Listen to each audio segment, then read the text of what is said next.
His name is Mr. Sherlock Holmes. With the hat and the pipe. I prefer a cigar.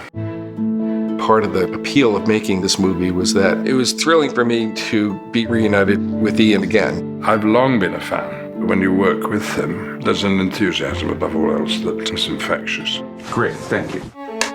This movie presents an alternate scenario about Sherlock Holmes, in which he's not fictional.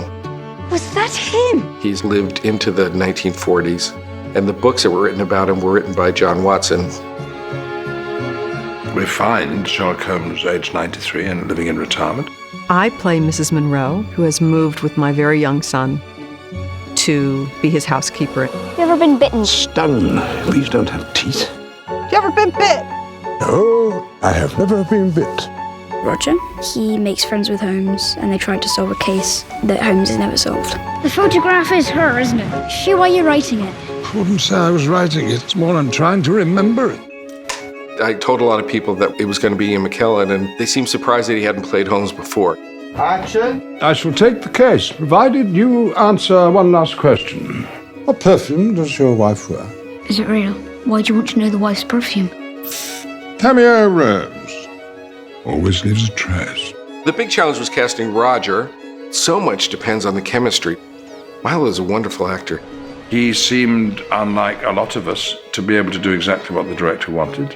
You're going to go back to the story? I decided to get it right before I die. You're not going to die. I had a great uncle who lived to be 102. What are the odds that you would know two men who would live that long? Well, didn't actually know him.